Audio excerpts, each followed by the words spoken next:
I think, as has already been mentioned by a number of you, we need to slow down, not speed up. This is a moment for like really slow thinking and to be listening and to be doing deep listening. I like this concept that we use again in primary colors of instead of thinking of outreach and trying to convince people and tell them about how great the arts, we need to do inreach. We need to go into communities and listen to people, go where people are and understand what it is they understand about their cultures, plural, and their art practices, plural. And after that process, maybe there's something to be said. Episode 214.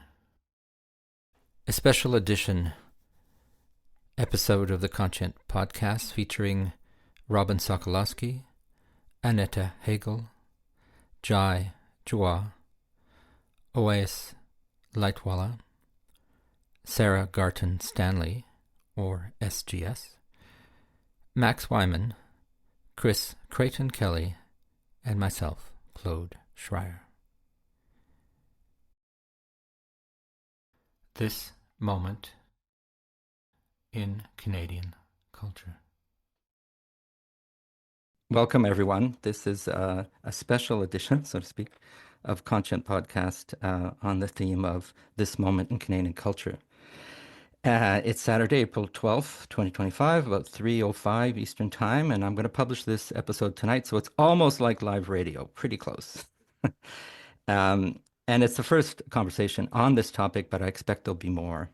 And so I have a number of colleagues in the arts and cultural sector here. They'll introduce themselves in just a second. And I just want to thank them in advance for taking time on a Saturday afternoon to talk about this important topic. And all of you, in one way or another, have been guests or will be guests on Content Podcast. So that's all kind of fun.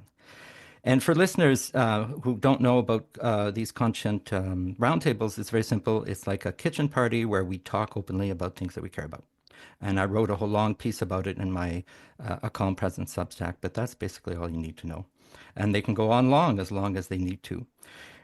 So I will ask the guests to introduce themselves and to share one thought at the beginning, like an opening volley, not too long, a minute or two.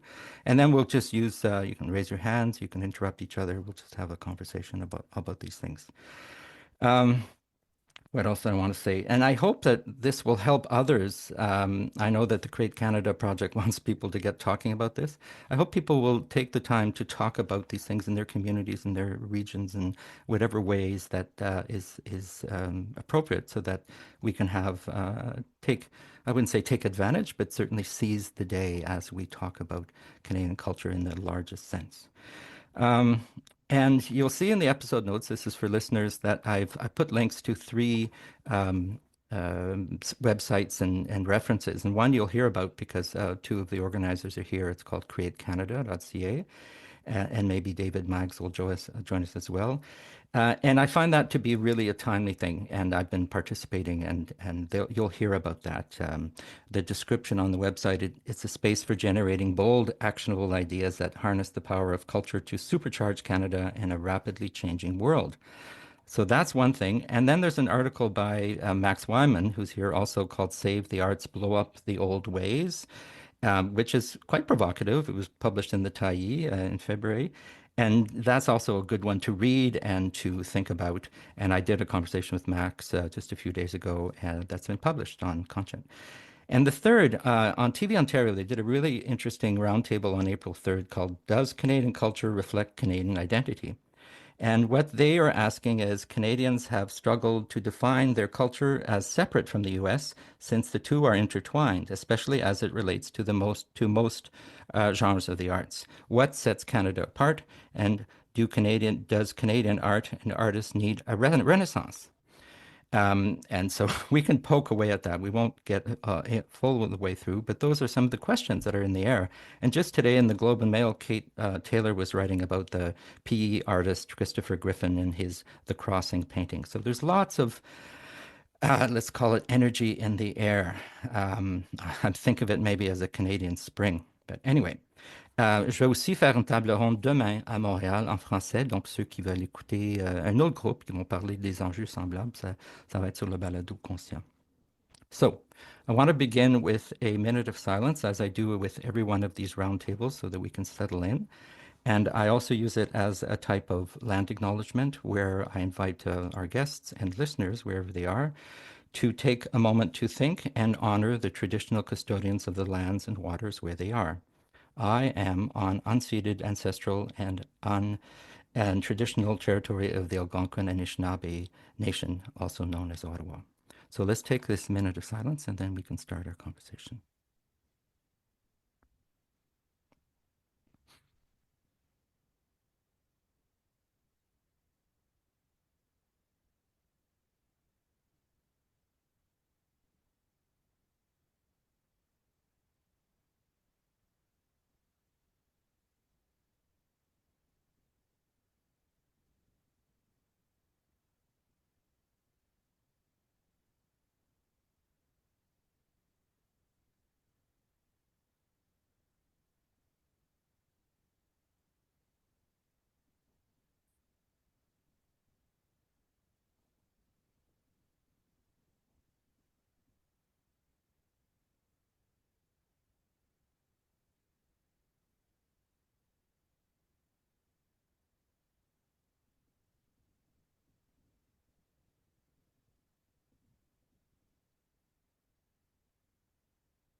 Thank you, everyone. I'm just going to start, and I'll call you out because not call you out. I'll call you um, in the order that they're on my screen. So let's start with Annette Hagel. Oh, wow. Hi. My name is Annette Hegel, she, they. I live on the unceded and unsurrendered Algonquin Nations territory in the city so-called Ottawa. And you want a thought to my Yeah. state of the nation? Well, what is this moment? I think is really the question, because is it a moment? How is it being felt by you as an individual and as the arts community? You know, there's this threat from the U.S., but there's other things in the air as well. Um, we're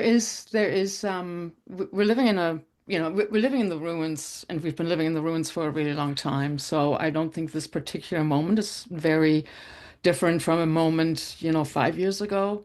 It's just that we have somebody initiating for no reason at all a new surge in nationalism that's kind of going across the country in a big wave. So I really feel that coming from the world of artist-run centers and artist-run art and programming, we've been sitting in this space of, you know, hopeful, looking for a transition for a really, really long time. So it's not something that's specific to the moment right now.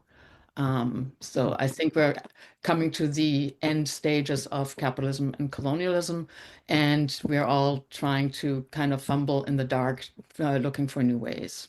And I'm just leaving it at that. That's a good start.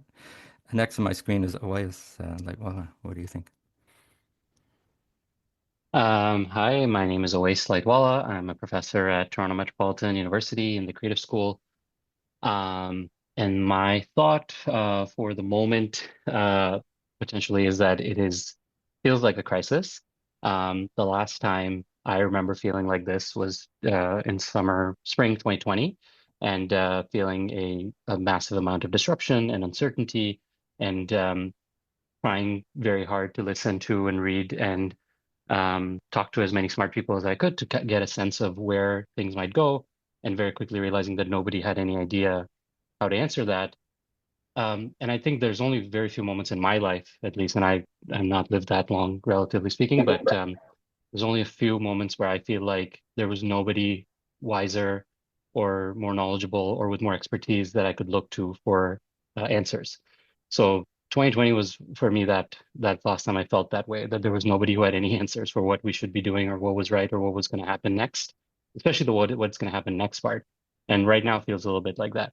The other thing that feels to me like that I look back on 2020 is um, that there was an unbelievable amount of opportunity that came out of that crisis in 2020, and so much transformed. Some that we liked, some that we didn't like, some that was in the long term, I think is going to be actually really, really important for human civilization. And the curiosity I have is what is the opportunity buried inside the uncertainty of the moment that we have? I do feel like we're a very resilient species. We're very adaptive. We're very um, it's basically our only strength, as far as I can tell. We can't really fight very well against any other animal. We have really weak immune systems. We get cold and hot too easily, but we are unbelievably adaptive. So what the adaptation is going to be that comes out of this is the thing that I'm most curious about. And can we lean into the opportunity that that gives us? Great. Next on my screen is Jai Jwa in Vancouver. Thanks, Claude. Yeah, my name is Jai Jwa, and I live on the unceded territories of the Musqueam, Squamish, and Tsleil-Waututh. I'm an artist, facilitator, and an educator. I teach in the Idea School of Design at Capilano University. Yeah, wow. I mean, I really hear what always you're saying, and I've enjoyed reading the Supercharged Canada. I feel like there's this model of ecocycle mapping where there's sort of four phases, and it seems like we're in that productive disruption phase right now. And I say that in the idea that it could be productive because it can lead into a revisioning. And obviously, some of the words that sort of came out of the pandemic and even now with the impact of Trump has been this idea that we could be revisioning, which is exciting.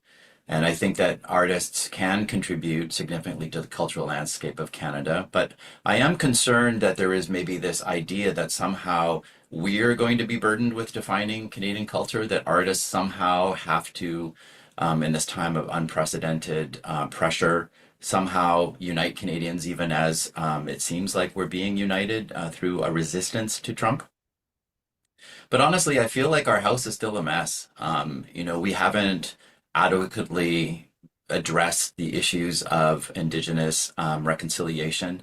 We're seeing this pushback.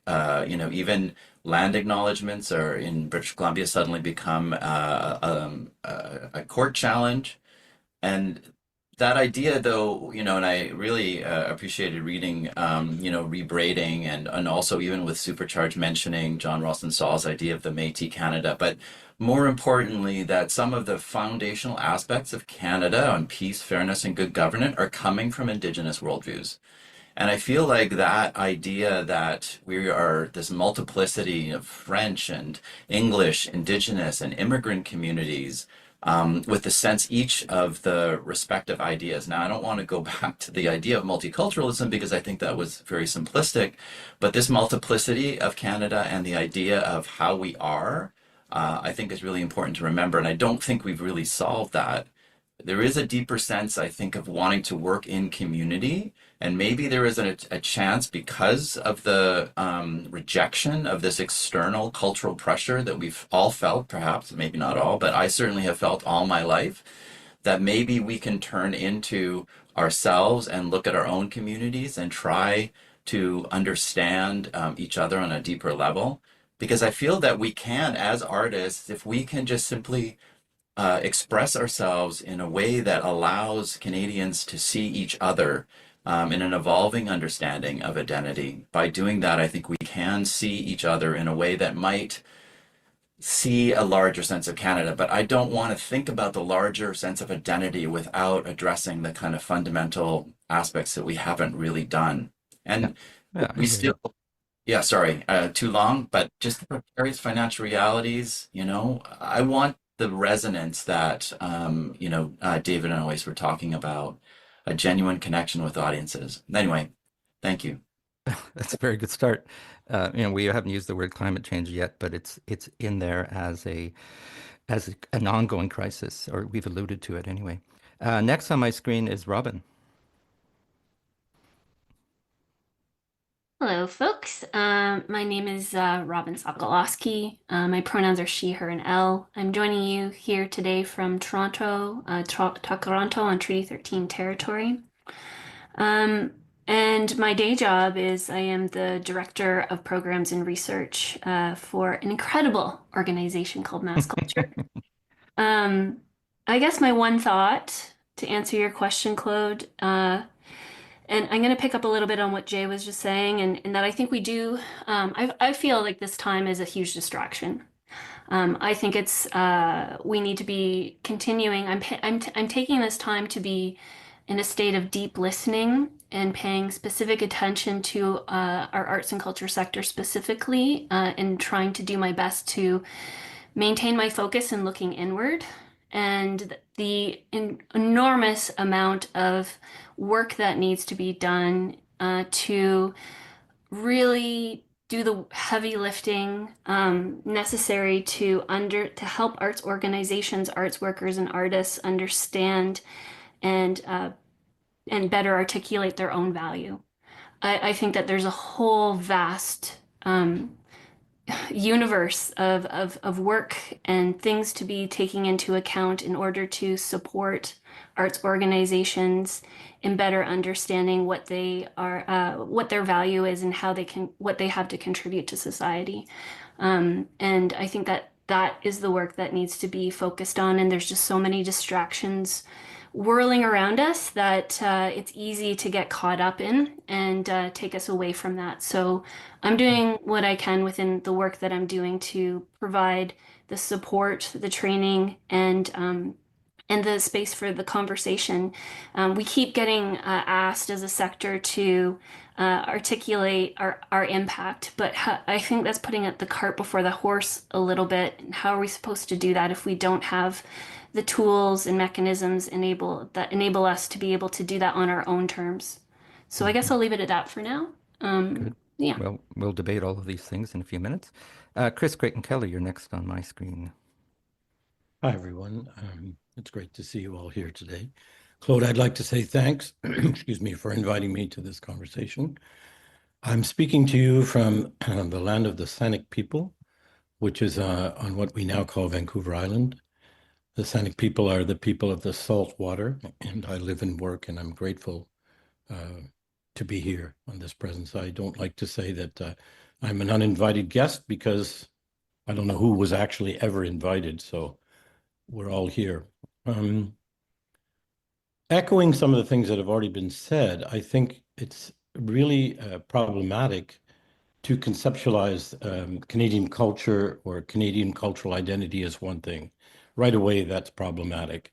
And following what Jai was saying, I do think we need to go deeper into understanding what it means for all of us here who live on the land called Canada to live together. And following what Annette and Robin just said, I don't think this is a particular crisis. We're constantly in a state of crisis. There's the crisis of climate change in the world, the crisis of capitalism, and it's just been kind of acutely aware because of this activity from below the border. I think we need to talk about decolonizing the Canadian art system. That I didn't find that word anywhere in the literature that you asked us to review, Claude. And I think it would be interesting to have Indigenous artists part of this conversation because what would they say about the concept of Canada?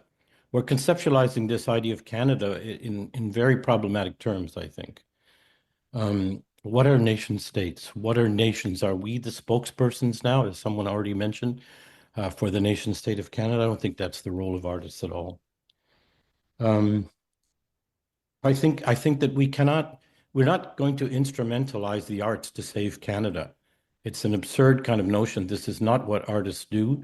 We're not here in the service of other political causes. We can be if we want to. If an artist wants to make work about the USA or Trump's threats, well, that's fine. I have a conceptualization of the arts that it's still a big tent. But if somebody else wants to paint red splotches on a piece of canvas and call that art, that's fine with me as well. Finally, I just want to say something because it's conceptualized this way of the moment. Is this really the moment? I don't know that there's an appetite for big ideas right now. I don't know that we can free up funding to try new things in the arts. I think what we're going to do is, depending on how things go in this country, free up arts funding to buy planes and munitions and military hardware. So I'll just leave it at that. That's my 2 minutes. I have a lot of other things in my notes, but I'll just leave it at that. Okay. Thank you for listening. Of course. Thank you. SGS, you're next. Hi, thanks, Claude. Hi, everyone. I still feel like I'm in the air. I just flew from Calgary on the red eye to my home in Yarmouth, Nova Scotia, Mi'kmaq territory. It's really good to be back here. A lot of things have been said that I don't know how to respond to. So my clarity of thought, maybe the red eye, I'm not sure. I guess I'll just say that I don't think there's ever been a moment when there's been an appetite for big ideas. And I think that that's one of the reasons why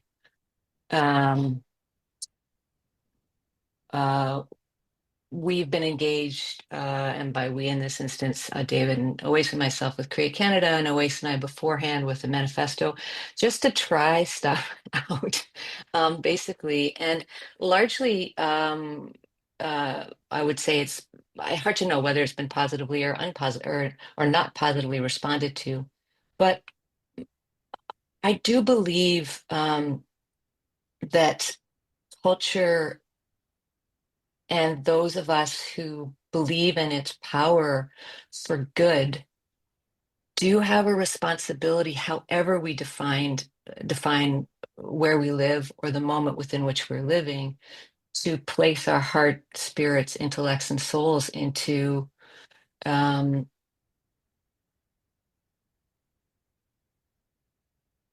working towards feeling better. And I do think this is a moment where we can at least articulate it to ourselves, where certainly in this group, from what I hear, a certain sense of I'm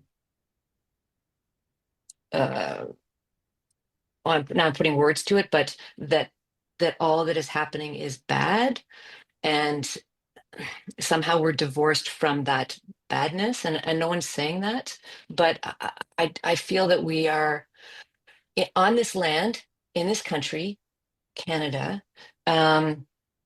which is comprised of 500 plus different nations, and many, many mixed conversations with people who have come from all over at different parts throughout history.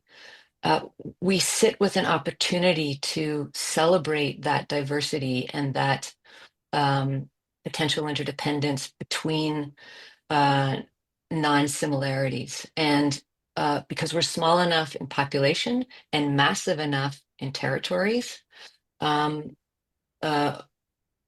seems like there's some real positives that we could be somewhat excited about. And the last thing I'll say is that for me, it parallels to a degree AI and how we are a commons.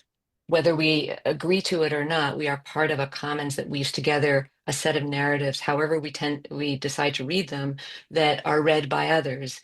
And so there's kind of a shared intellectual property that is Canada for those of us who choose to live in this space, that I think, for me anyway, is something to be, in this moment in particular, excited about. Thank you. Thanks. And last but not least, and it is totally random, just the way the screens were around me, Max Wyman, please go ahead. Thank you, Claude. Thanks to everyone. What a fascinating, what a rich opening to this. I'm Max Wyman. I'm not Susan, though it says so on the screen. Susan is my wonderful wife. She's just written a book. She's much smarter than me. You should have had her here. We live in Lions Bay on the shores of Howe Sound in British Columbia, Squamish land. And we're grateful to be here. We've been here for close to 50 years and love it and wouldn't want to be anywhere else. And it's in what we call Canada. It was interesting. I don't know whether many of you remember a radio broadcaster called Peter Zarski. Had a program on the radio for many years on CBC. He once challenged his listeners to come up with the best way to finish the phrase "as Canadian as," and the winner was as Canadian as possible in the circumstances.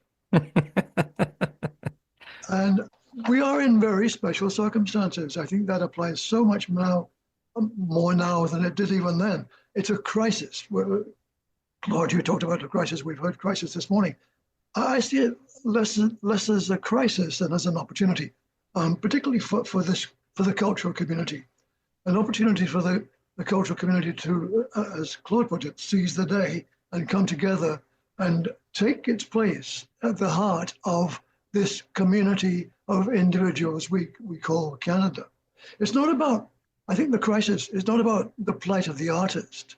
I think it's about what the artist can do to find joy, help people find joy and meaning and grace and courage in a world that right now doesn't seem to offer much of that. I think it's a far greater long-term role for art and culture in society than we seem prepared to admit. I think it's time to move away from the idea of art as a social construct and think of it in terms of a way to, as a route to the evolution of human thriving and of human hope, which it's always been, but we need to see it that way rather than as a product. We're so fortunate to be here.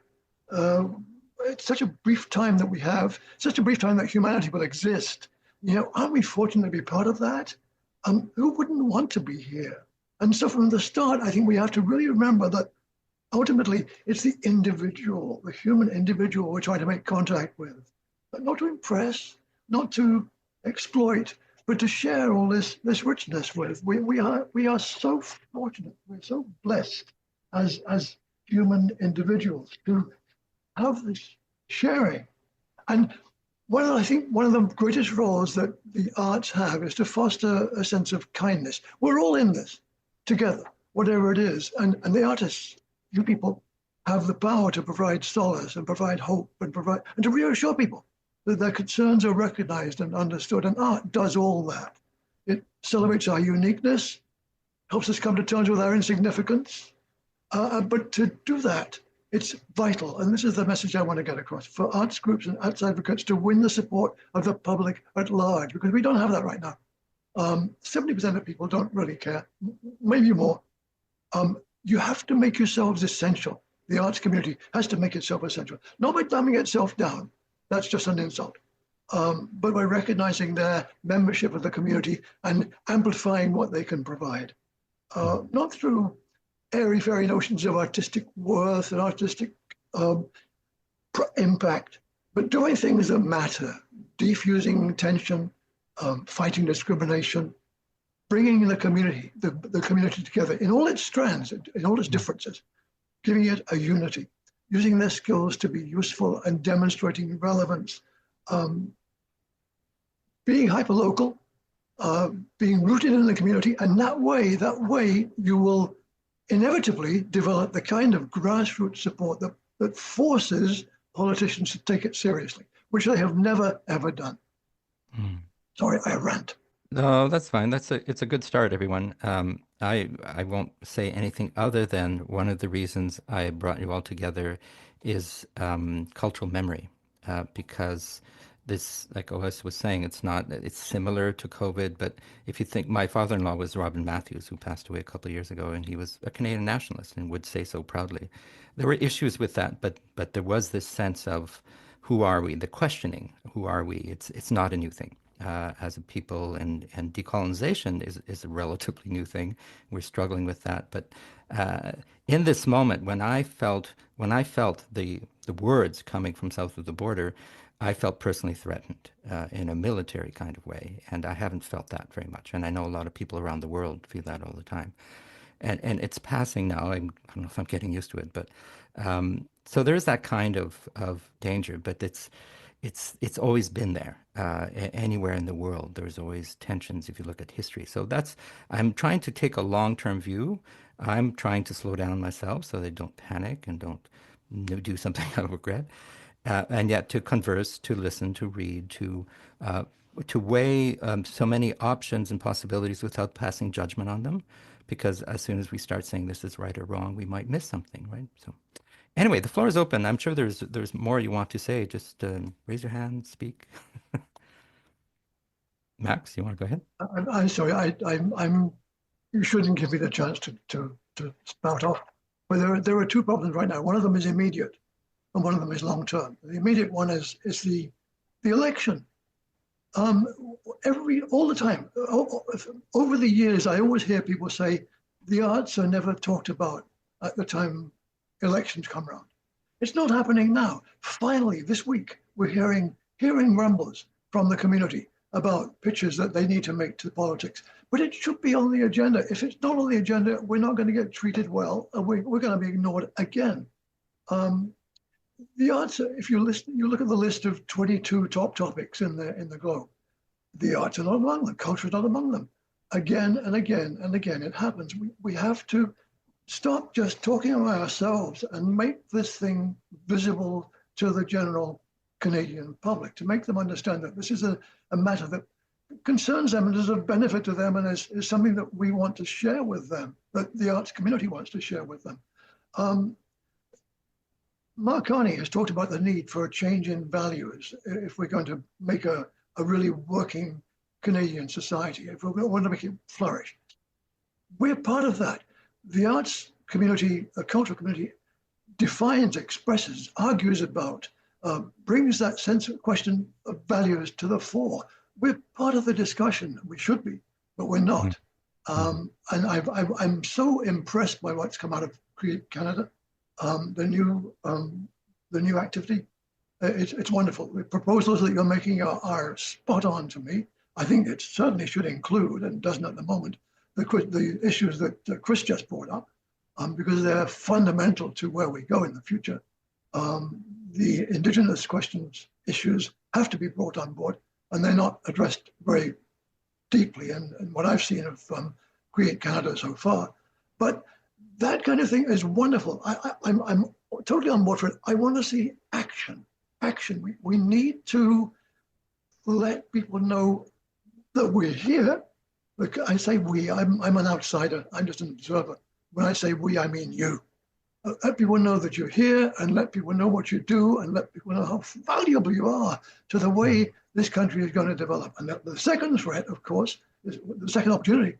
The first opportunity is the election. The second opportunity is Trump, is the tariffs, this whole chaos that he's created in terms of our future. This is the time for the cultural community to come together and say, look, we can identify this for you. We can tell you what is valuable, what is worthwhile, what we need to preserve, what we need to protect. It's a very important thing to do. Max, I've got to interrupt because I really disagree with you. I mean, I feel like, well, maybe in the sense that I'm glad that there are folks like you that are asking those questions because, yeah, maybe there's a role for that, but I don't feel that is, the artist's role, to unite Canada in some way, like I was mentioning. Like, I feel like, again, what I think is interesting, and sorry, SGS, I didn't mention your involvement in Create Canada, which I think is really important. I think that the idea that the artistic community has always been in crisis, we're still dealing with the same shit. For me, that is the work that we still need to do. And I feel like maybe part of the pressure right now is that we're backtracking. It feels like things that we've already thought that we had established are kind of like fading or that there's less of a pressure to that. I don't look to the NDP, the Conservatives, or the Liberals to save what I see as the arts. I mean, if what we're talking about is funding, that's a perennial problem. But I think artists need to look beyond that and also understand like what is the work that we're trying to do. But anyway, I'm curious about some other voices. But I just disagree with this notion of a larger campaign to promote us. Fair enough, SGS, and just put your hands up or jump in, but SGS. Yeah, I really wish for those particular named parties to look to us.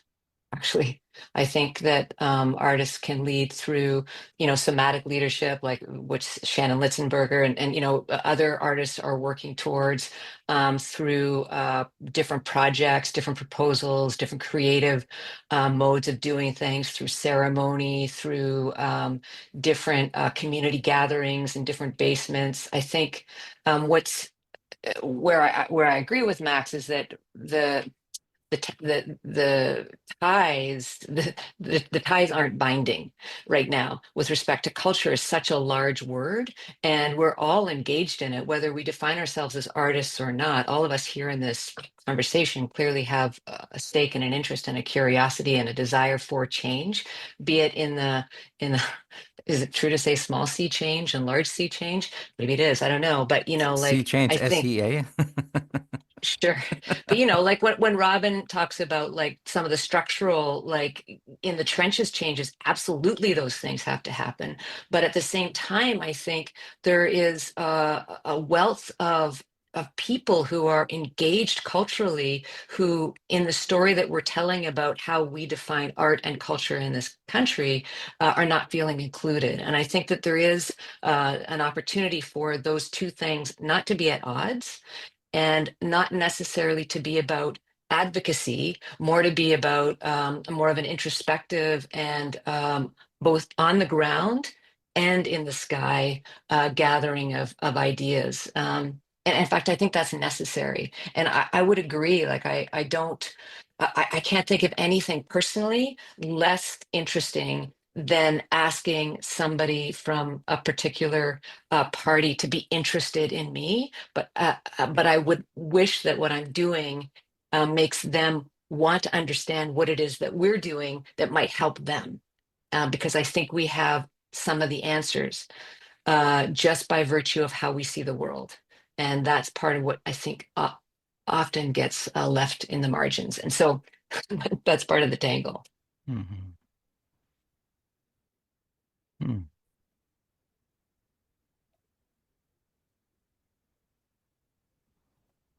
But I would have dinner with Mark Carney if he asked. Look, I don't want to say that I. Or any of the others. He's not going to ask, sir. Okay, but if he does,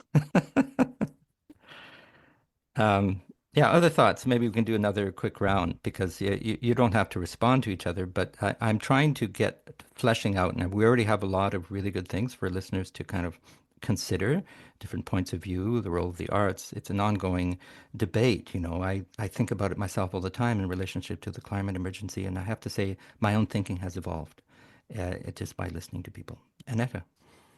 Yeah, I mean, like one of the things that I've been having in conversations across the country through my role with Scale, when I convene people to talk about art and climate and how it affects individual artists and arts organizations.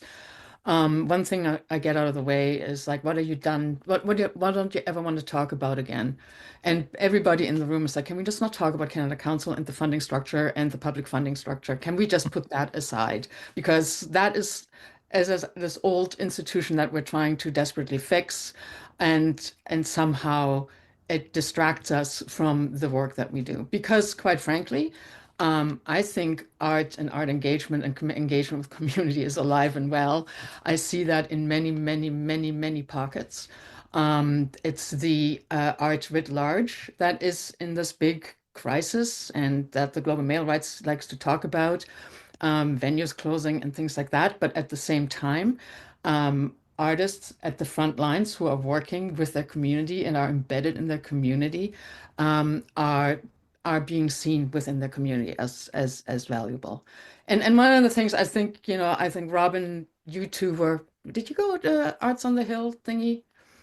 That was a really interesting thing that came back to me was that people were saying we talk to conservative MPs who live in rural communities, and they understand exactly the value of the community arts center and the cultural center. So, to say that they're not interested and that they don't care, even the Conservative Party is actually coming from a very kind of metropolitan bias, I think. So there is an understanding of the value that we are constantly being asked to justify our existence is a ridiculous ask. And I know that there is this push that that we're living in like this like place where the dominant cultural narrative is still fundamentally colonial and extractive. And and culture is seen as commodity, right? So and we need to have campaigns to raise, like, all the language that we're having is capitalist language, is marketing. And if we only had better marketing, if we only had a better campaign out there, if the Canadian Arts Coalition had a better arts vote campaign, the world would understand the value of arts. And God, the contribution to the GDP, isn't it amazing? So, I think we need to start stepping out of that mindset, and see how we actually can work in solidarity, rather than in competition, which is the whole other thing that is being driven by the models that we live in. I'm going off on tangents, but I'm kind of done with that. I'm gonna stop now. They're good points. I keep hearing about regionalism, bioregionalism, cultural regionalism, and then there's this thing, this entity, this nation, so-called nation. Elias, Chris, Robin, do you want to jump in? Yeah, go ahead, Elias. Yeah, I'm really enjoying listening. I talk for a living, so when I get the opportunity to listen to interesting people, I don't really have much to add. What I'm curious about is if I can ask everybody a question, anybody who feels like responding. I'm just curious where each of you individually, on a very personal, simplistic level, is not a academic question. Please don't take it that way. Like, where are you finding joy right now in your life?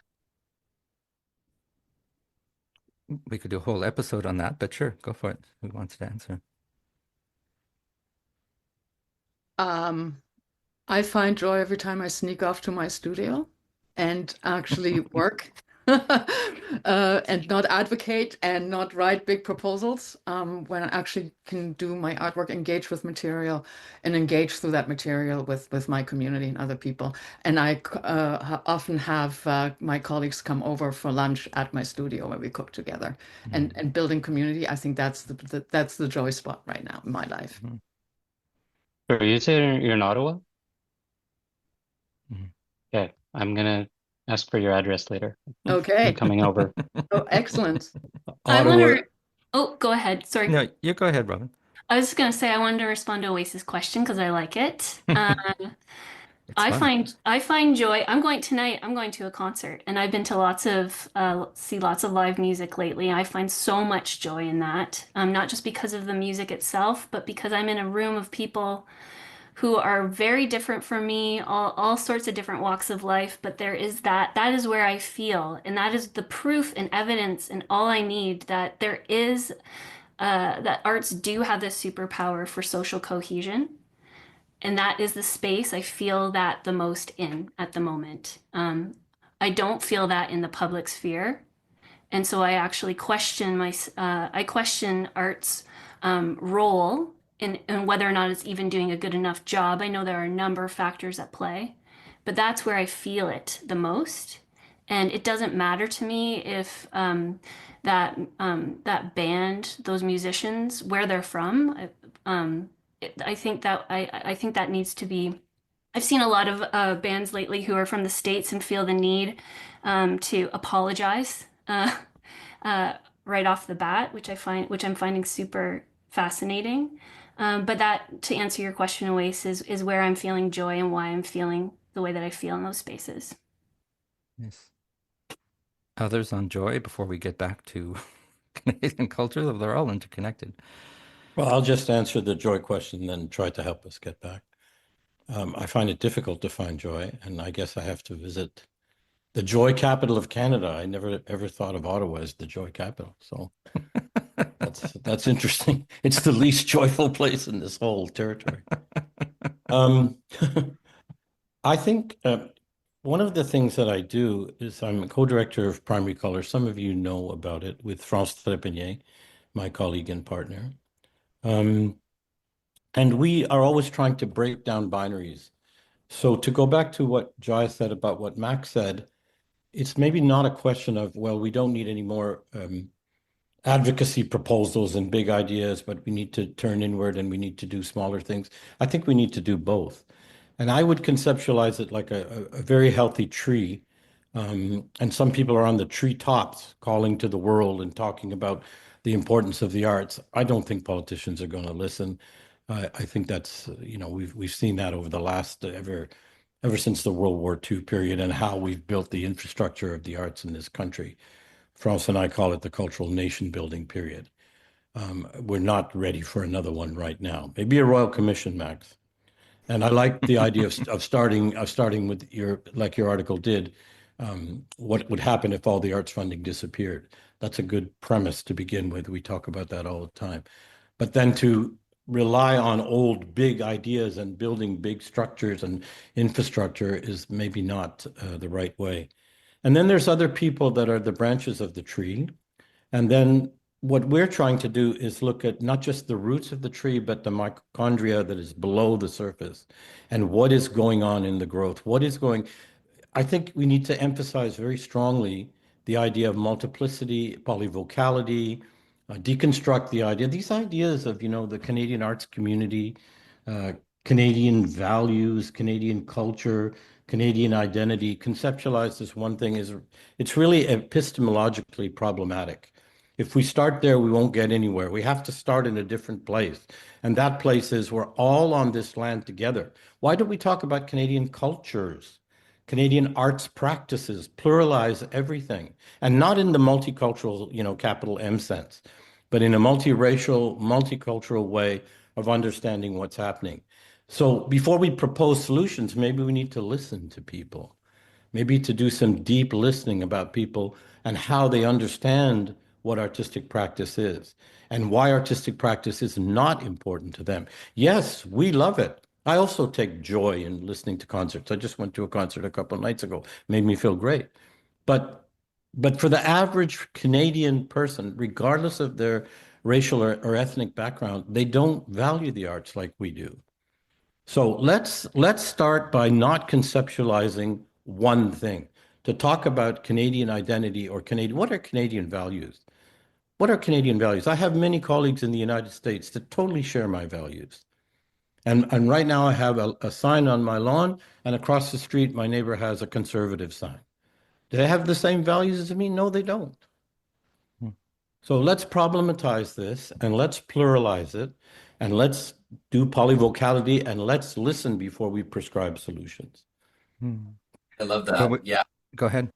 Oh, sorry. I was just gonna, I was just reading this article that talked about ecologies of knowledge. That there are these frameworks that can recognize diversity and in the incompleteness of all of these knowledge systems. This idea that we were trying to address with these alternate knowledge systems, like we are stuck in these colonized regions. And we can learn from, even the people that are here now. So I really like that idea. The one thing I wanted to just kind of ask, and I feel like, as I was thinking about this morning, and as I mentioned, and Annette, you mentioned, we sort of feel like we're living in the ruins. That's been the way for a long time. And I guess I'm just feeling inside this sense of frustration that we still have the same issues that seem like, all of them, plus now with the climate emergency.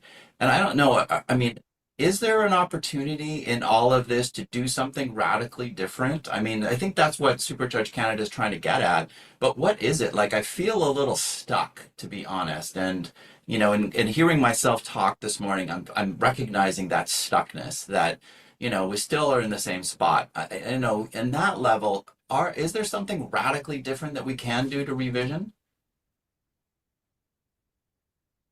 Well, just before Annette speaks, I will come back to that topic at another conversation. We will continue now and try to flesh it out a bit, but I think that's a really good question, Jai, and some of the other questions.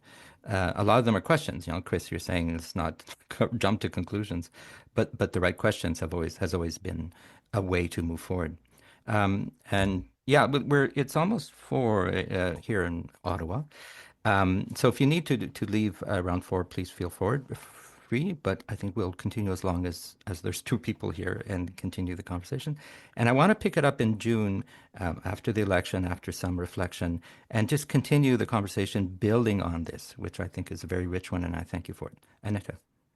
I just want to toss in something that really stuck with me. It was on National Day of Reconciliation when CBC actually allowed a Indigenous takeover CBC Radio Indigenous takeover of the entire day.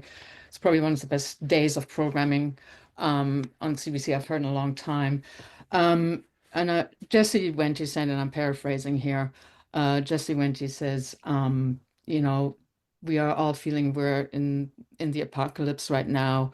As an Indigenous person, I can tell you we've lived the apocalypse for 500 years, and it will get better. If you start looking at the arc of the 7 generations, and that you are in the moment right now where things are looking that they're in complete collapse. The little things that you're doing now will have an effect 300-400 years down the road. So it's that, you know, and it's that long arc, and the idea of the long arc rather than the we got to fix all of this right now, right this second, you know, is certainly a way of looking at it. Yeah, as a kid that grew up in post-war Germany, I am looking with horrors at the developments around the world, how the far right is moving back into space and public spheres and getting becoming acceptable.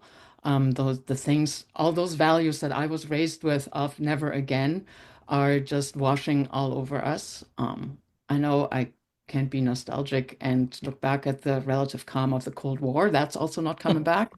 Um, but you know, it is really in the work that I'm doing, that people around me are doing. It's like we need to look at system change. We know we're not going to end capitalism tomorrow, even though it was The Guardian this week that had an article that climate change is destroying capitalism, which was kind of, I shared that widely because it Can I lit me up. scream out loud?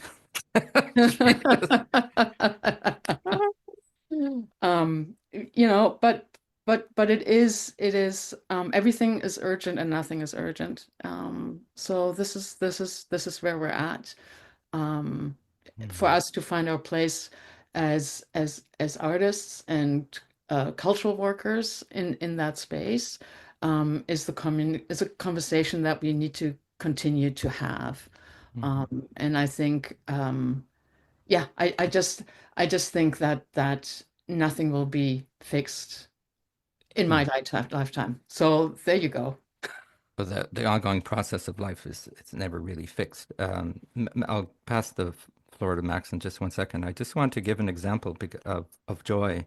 And this is a very felt joy because, as you know, I've been doing this podcast and talking to people. And the other day I was speaking with acoustic ecology colleagues around the world. We talk regularly. And then I said, why don't we talk about low tech? Why don't we talk about the world that is coming that will have less energy, less resources, but still can be really good? How can we take all that we know and apply it to a world that is coming? We don't know exactly how it will be, but we know some of the basics. And everybody got excited. Everybody was saying, oh, yeah, I'd love to talk about low-tech AI, and I'd like to talk about this and sharing resources. And all of a sudden, a room that was kind of devastated came alive because not just was hope, there was something grounded in what we've tried to accomplish as artists that needs to continue, but it won't necessarily continue the way it's been in the last 10, 20 years. It's going to change. How can we anticipate that change with joy in our hearts?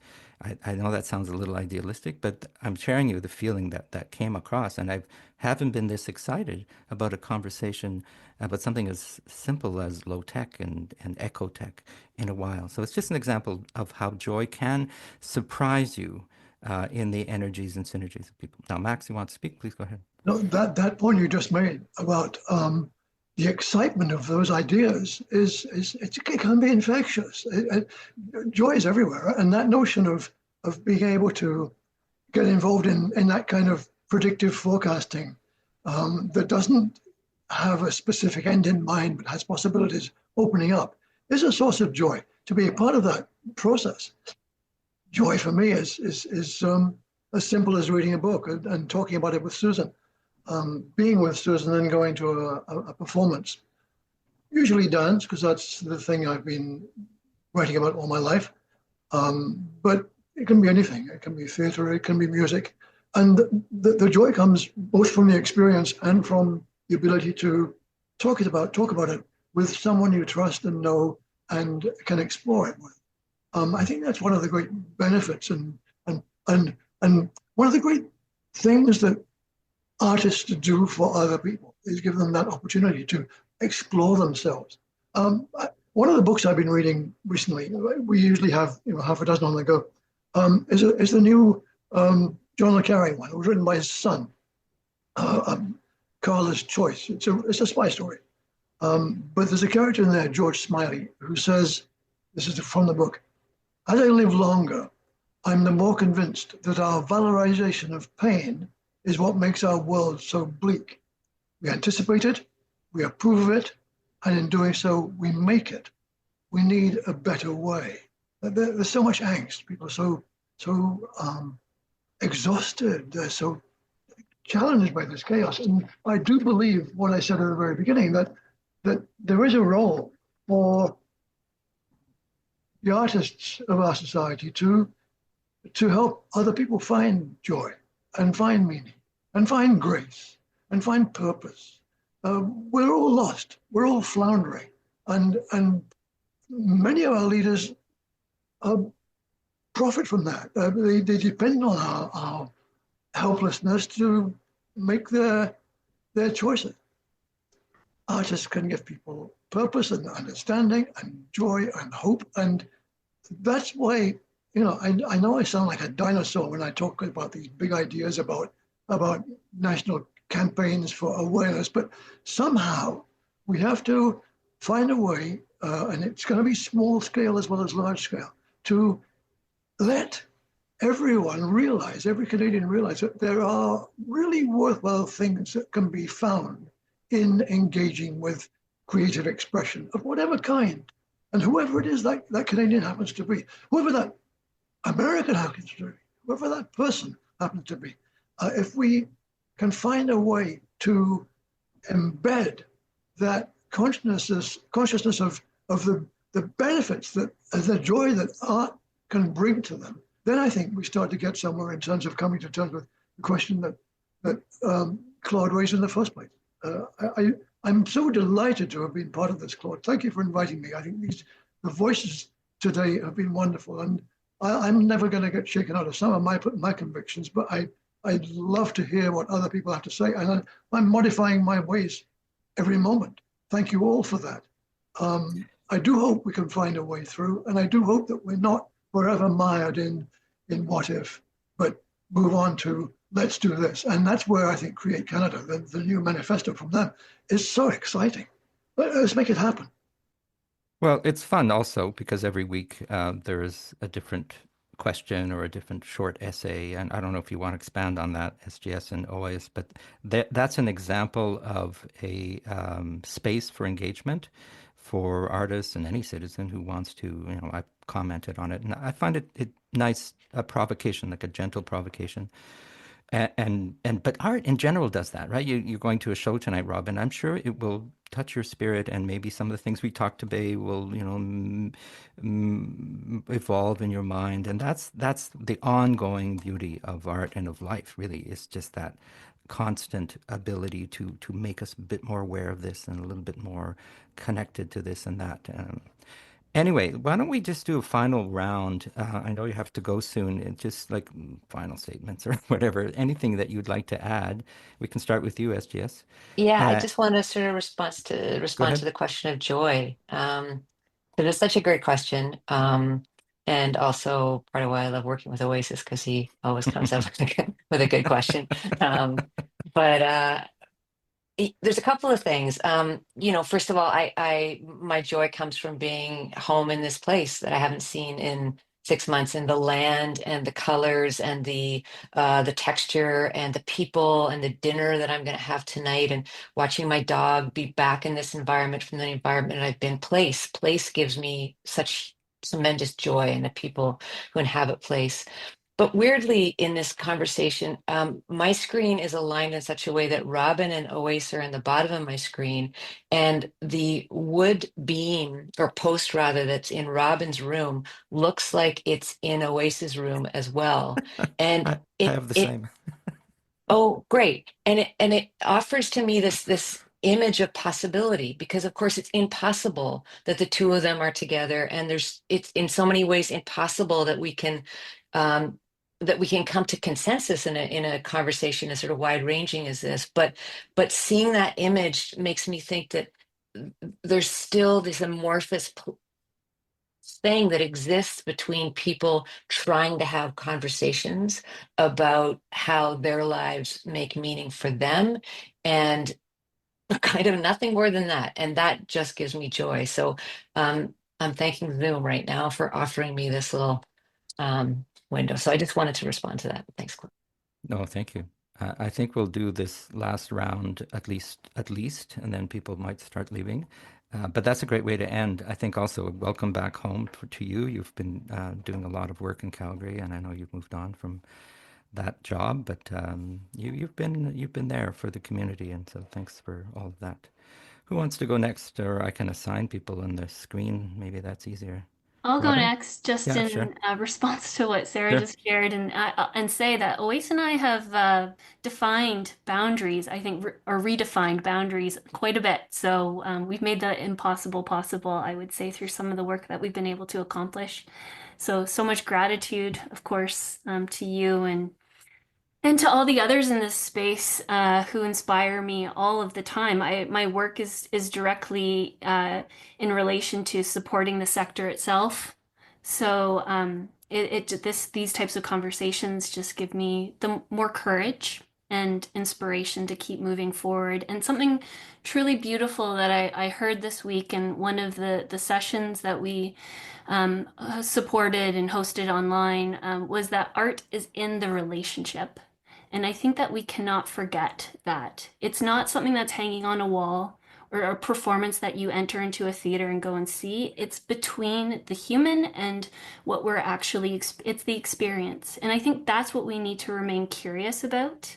And that's what, going back to what Max is saying, I think that is what we need to find ways, creative, maybe subtle, ways of shining a light on, because I think that's where the magic is, and I want to hold on to that, and I in all possible ways am always trying to direct folks to really think about what that looks like and what that means, because as I've said, and I think some of you have heard me say before, that I do believe that that is what is humans' superpower.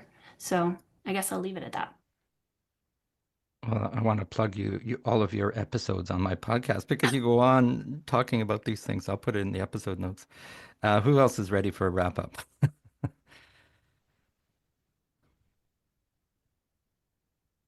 Oh, I really also appreciated this conversation, and just acknowledging, being in conversation with all of you. I'm so inspired, especially doing the research behind this to read more about what everyone is doing.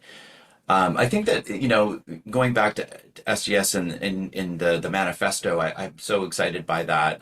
I don't quite align on the idea of hole fillers, but what I do really believe is this idea of resonance. I think that's so interesting. The idea that there's this genuine connection with audiences that reflects our sort of complex identities. And, Chris, your comment about the microsol network, the kind of rhizome that connects underneath, I think is where I'm interested in the work, because I feel like, artists can respond to these contemporary challenges like climate change and all of the international tensions. But what we're really, I feel, doing is we're creating these vital spaces that are about the future of imagination. We're sort of essential contributors to this ongoing conversation. And I think that by virtue of what we do is that contribution. And I am really excited to see, who we are and who we're about to become, because this time I think hopefully in that question of what the revisioning is and in the work that Oase, you and Sarah and all of us here are doing will answer that question. So yeah, thank you for bringing us together, Claude. Pleasure. Who wants to go next?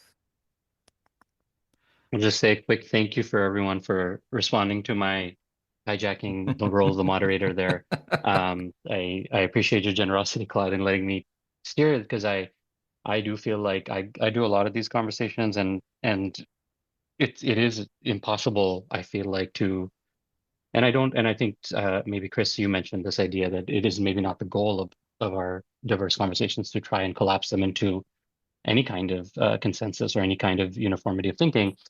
And at the same time, I think the challenge I have with all of that is I need action. I need steps. I need, what am I doing with the role that I have, the privilege that I have, the responsibility that I have to the world. So for me, like literally, I look for opportunities where I can just go, I don't know about, I don't know what Canadian values are. I don't know what Canadian identity is. I don't know what Canadian culture is. I don't know what the purpose of art is. I'll just say very honestly, I need more joy in my life right now. So I'm just looking for finding out very practical places where people are finding it, and then seeing if I can help increase that. That to me is decolonizing work right now. That to me is Canadian nationalism. That to me is art strategy. That to me is good business. That to me is economic sovereignty. That to me is everything. Because I just don't, that to me is climate change is going to be addressed by increasing the joy that we have in our lives, or at least it's going to be part of it for me. And because we live in a multiplicity, which I really enjoy, I don't think that we need to all subscribe to exactly the same strategy then.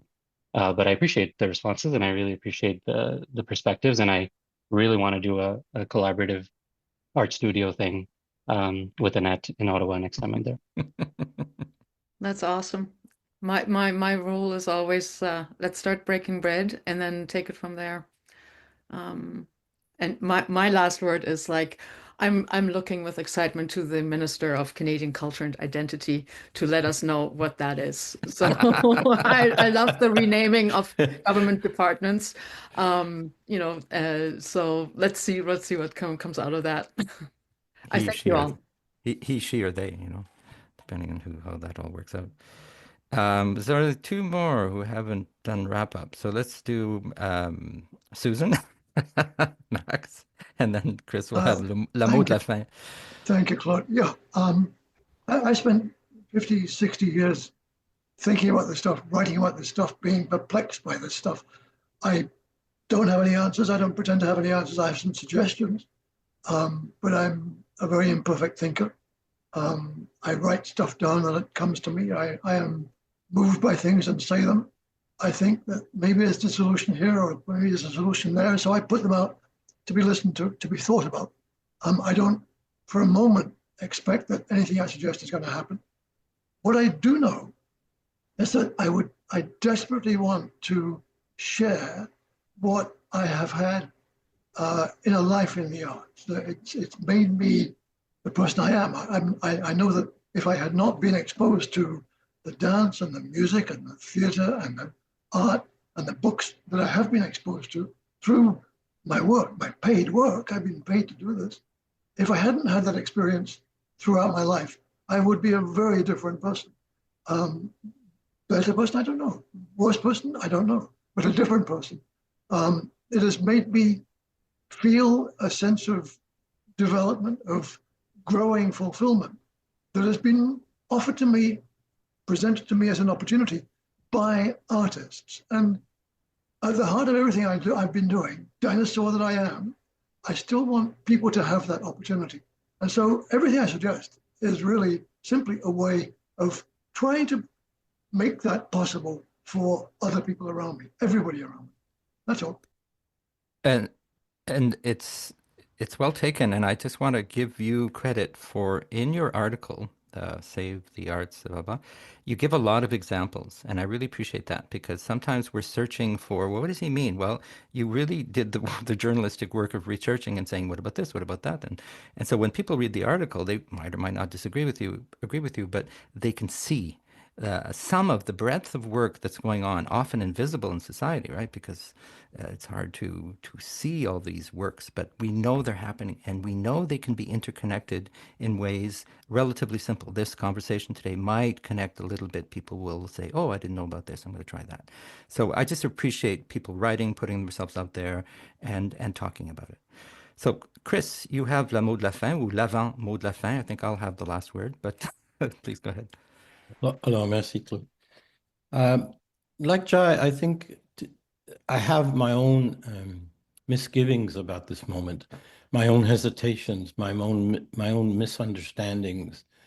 I think it's very important not to jump to solutions, but rather to keep asking the right questions.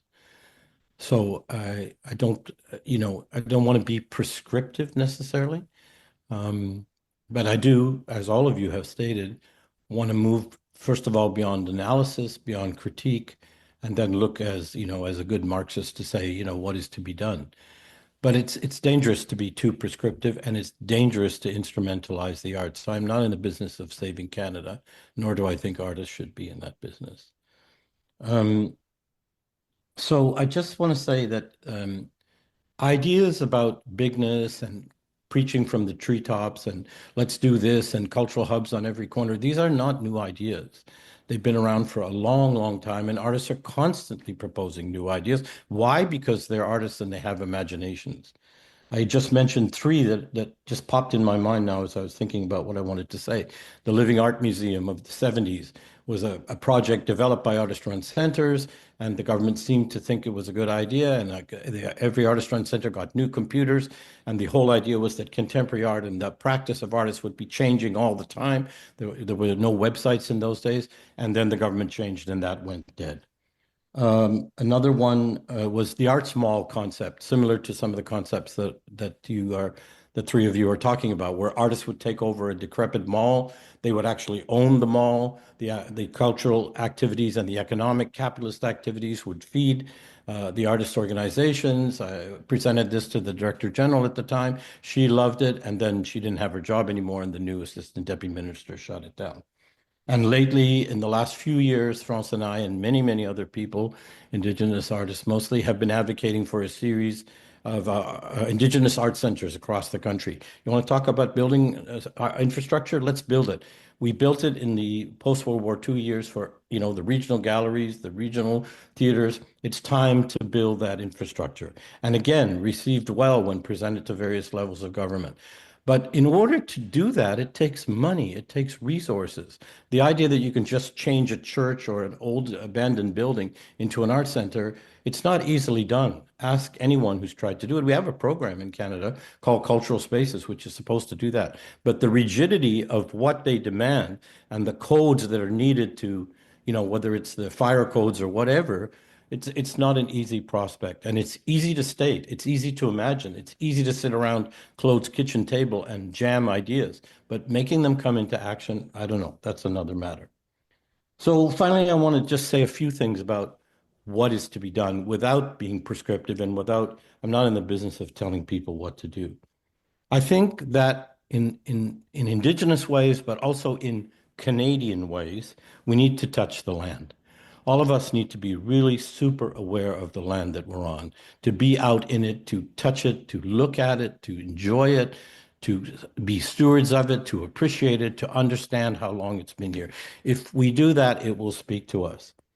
And that's an Indigenous principle, as we all know. Another one is looking backwards to look forwards. That's what decolonizing work is all about, is understanding how we got here. What is the history of our planet to be in this moment? A Maori colleague of ours tells us about the Maori way of understanding that, which is you walk into the future with your back. You walk backwards into the future. So what you see is behind you. It's only the past that is visible. The idea that, we can create new futures. Yes, our imaginations can do that, but we don't see them. So what we need to see is where we've been. How did we get here? What is the positionality of each one of us in the history of colonialism? And therefore, how do we understand how we can slowly and gently move forward? Then I would also like to say that we, as I've already said, break the binaries. I won't go on about that, but just posing things as a versus, this party versus that party. Do we need an arts manifesto, or do we need to talk in community? It's always about doing both, and it's always about the other 15 things that don't get talked about when you create binaries. I think that we need to be rigorous with our language. We cannot just keep throwing these Canadian word salads about, multiculturalism and diversity and inclusion, and then in the same sentence talk about decolonizing. These are important concepts. They all have roots. They all have histories. We need to understand what they mean and use words carefully to describe what we're talking about. I think, as has already been mentioned by a number of you, we need to slow down, not speed up. This is a moment for like really slow thinking and to be listening and to be doing deep listening. I like this concept that we use again in primary colors of instead of thinking of outreach and trying to convince people and tell them about how great the arts, we need to do inreach. We need to go into communities and listen to people, go where people are and understand what it is they understand about their cultures, plural, and their art practices, plural. And after that process, maybe there's something to be said. There's a project in Vancouver called Cultivating Kin, and it was formed out of some of the folks that are part of Primary Colors, but it's its own thing now. And instead of prescribing to the citizens of Vancouver what they should be doing about the arts, they did a series of community consultations with different racialized folks, and listened to people, listening. So those are my 2 cents worth for what is to be done. A whole lot, but not to come up with solutions that are top down. Well, that's a good way to end. There is no formal ending to this because we could go on, but I think we'll stop. I need to go for a run. I'm hearing slower listening. I'm also hearing joyful listening, which is, I think, a parallel track. I think we'll just leave it there. The roundtable has taken place. You've been very kind. And I'm going to literally publish this tonight just for the fun of it. Get it out there. I'll link it to your social media. You can share it if you wish. And we shall, talk again, and we'll leave it at that. Thank you so much. Thanks, everyone. Yay, we did it. All right, guys. Well, thanks a lot.